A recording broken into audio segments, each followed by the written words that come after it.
to our next panelist, which is Deepa.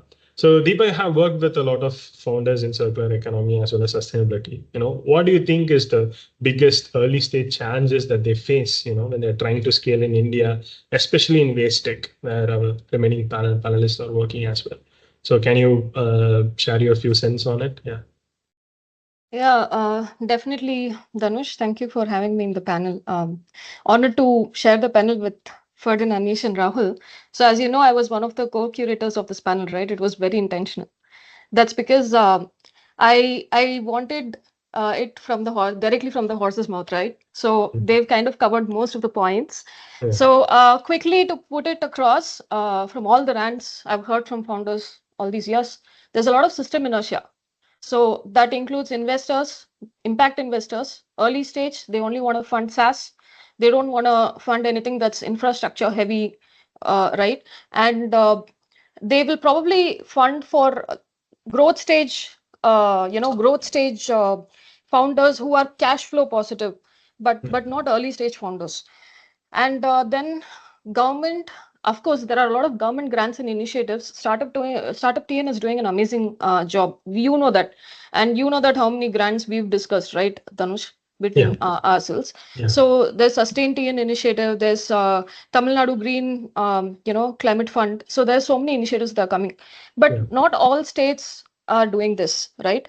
And especially imagine an early stage founder to get a government tender. They'll have to first have 50 lakhs, and then they'll have to bribe all the way through, and then there is a lot of red tape, extra commissions that they have to pay. So nobody has that kind of money, right? And there is a lot of consumer apathy. What's in it for me? So everybody is like, what's in it for me, right? So having that said, founders also, I would say that they also lack a lot of information.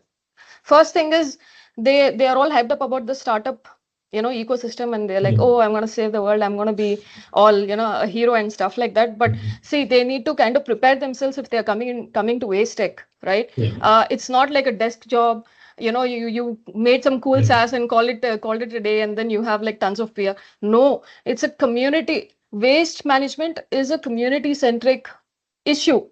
These guys who are sitting here with me, they're all doing B2C, community centric solutions. It's so tough to financially incentivize and become cash flow positive, and have credibility in the market.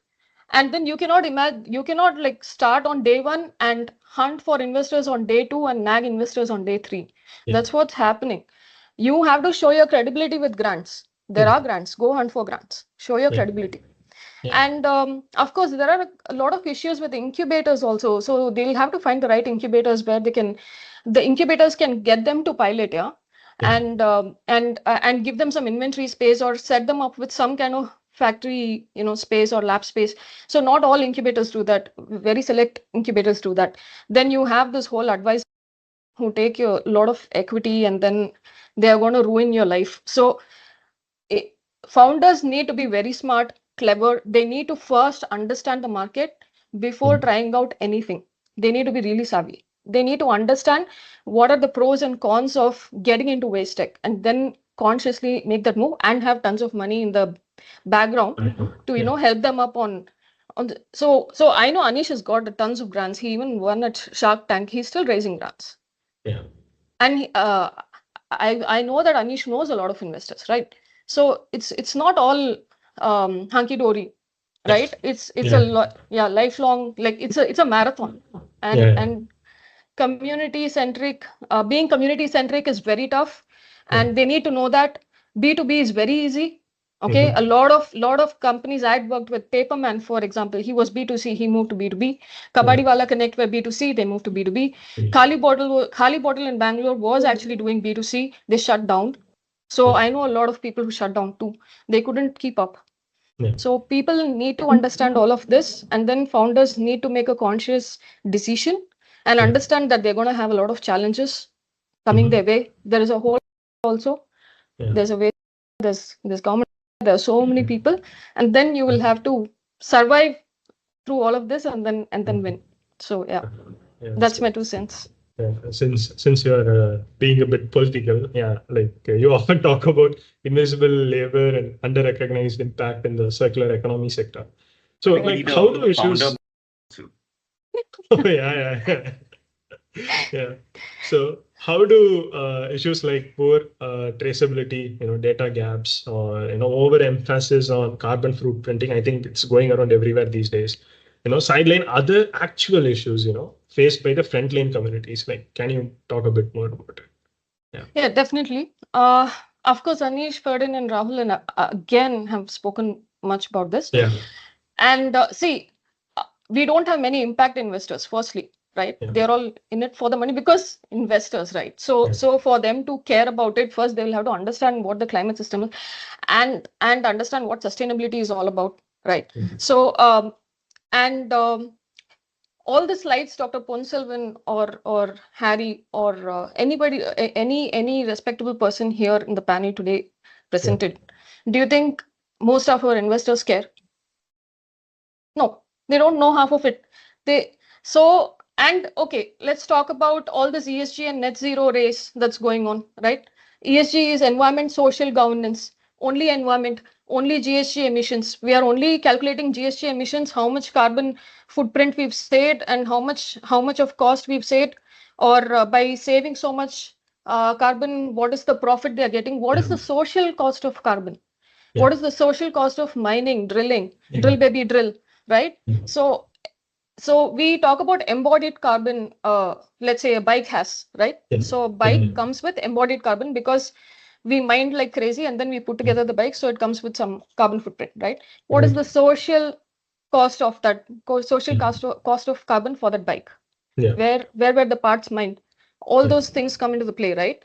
So that's something we need to what do you call it? Those are impact metrics that also need to come into the picture when we are talking about transparency and traceability. With RecycleNXT, you won't believe the amount of people we've reached out to just to get those numbers, right? And we've dealt with so many problems right from the start. And that kind of traceability or metrics, those kind of certifications, if you need to get to achieve those traceability things, right? You have to spend like $20,000, $50,000. Even right? Only big organizations get that. Small organizations, they patronize us, saying that don't even try, right? So and imagine the amount of informal workers that are working in the waste management sector, right? Where is the data?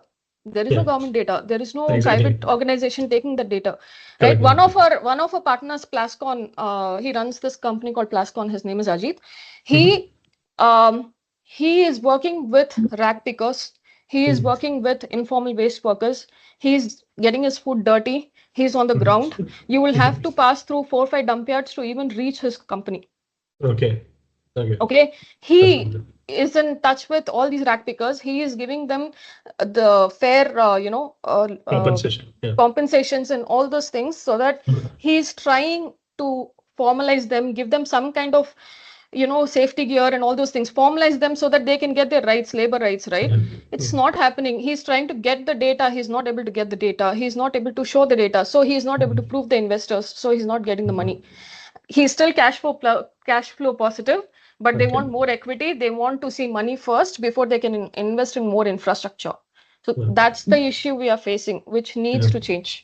The social cost, the dignity of all these informal workers, there is no dignity given to them. So all this needs to definitely change. Okay. Yeah. Thank you so much, Deepa.